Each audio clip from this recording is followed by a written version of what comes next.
entender que hay cuestiones que tenemos que ser muy cuidadosos, que tenemos que ser muy cuidadosos con el uso de los conceptos, qué es democracia, qué es dictadura, qué es la paz, qué es los problemas de la violencia, un conjunto de cuestiones que creo que como sociedad tenemos que aprender. Y por eso muchas veces cuando uno vio, sobre todo, no tanto ahora, pero hace pocos meses, si todos nos acordamos, la virulencia, la brutalidad de los ataques brutales que recibía este gobierno, que recibía la presidenta, que nos mostraban esas escenas de otra época, con frases de otra época, matar a tal, destruir a todos, hay que echarlos a todos, dirigentes políticos diciendo ese tipo de cuestiones. Digo, tenemos que haber aprendido como sociedad. Y hoy yo ya creo que tenemos claro que hemos aprendido. Que los que no han aprendido son algunos, son pocos, son muchos menos que parecen, y que realmente como sociedad tenemos muy claro cómo puede progresar un país y cómo un país nunca puede progresar en la historia.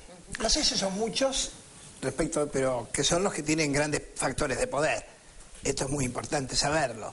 Yo me quedaba pensando, trasladando la historia del peronismo a la actualidad. Estuve leyendo a Feynman bastante este último tiempo y más o menos conozco los conceptos, o algunos los he vertido acá, y me pregunto si este gobierno, o esta sucesión de dos gobiernos, creo que vos esto lo has dicho, representa prácticamente una vuelta, parecido al comienzo del peronismo, con algunos de los rasgos salientes de aquel peronismo, y,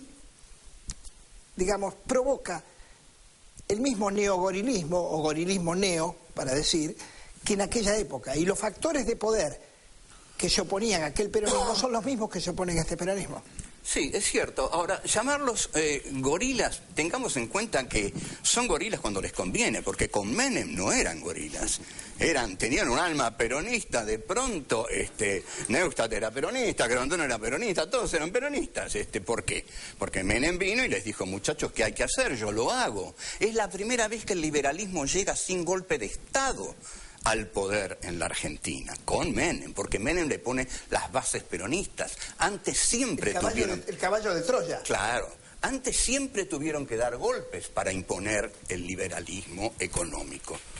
¿No es así? Bueno, ¿no? Siempre tuvieron que dar golpes. Claro. Solo llegan cuando Menem les rinde el peronismo poniéndolo. Claro, hay un problema que hablamos un poquito antes en el primer bloque, cuando hablamos de las diferencias que uno encuentra entre los dirigentes de la oposición acá argentina y la derecha en el resto de América Latina, ¿no? Y creo que esa diferencia de calidad que hablábamos antes, de cómo piensa en el país, cómo piensa la sociedad, explica eso, porque acá la derecha nunca puede ganar elecciones. Claro. El surgimiento de Irigoyen en el radicalismo, la derecha no construye una opción orgánica, no construye un partido orgánico de derecha como hay en el resto del mundo, y va usando en distintos tiempos a las Fuerzas Armadas antes, a los multimedios ahora, pero siempre es la misma estrategia. Como no puedo construir, y a la vez terminan siendo presos de eso, porque ¿cómo se pueden plantear dirigentes a la sociedad con poder, o proponiendo algún modelo de país, cuando los vemos en las pantallas que van corriendo a que un dueño de un multimedio le diga lo que tienen que hacer? ¿De dónde ahí se pueden parar con la legitimidad de la gente? Yo sé lo que voy a hacer con el país.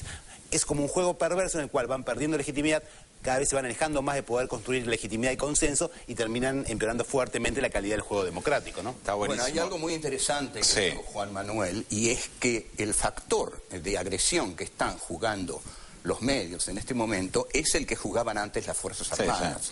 Si esta oposición, virulenta, tuviera en este momento las Fuerzas Armadas, como el liberalismo las tuvo siempre, ya habría dado un golpe. Pero no tienen ni un tanque. Cambiaron los tiempos.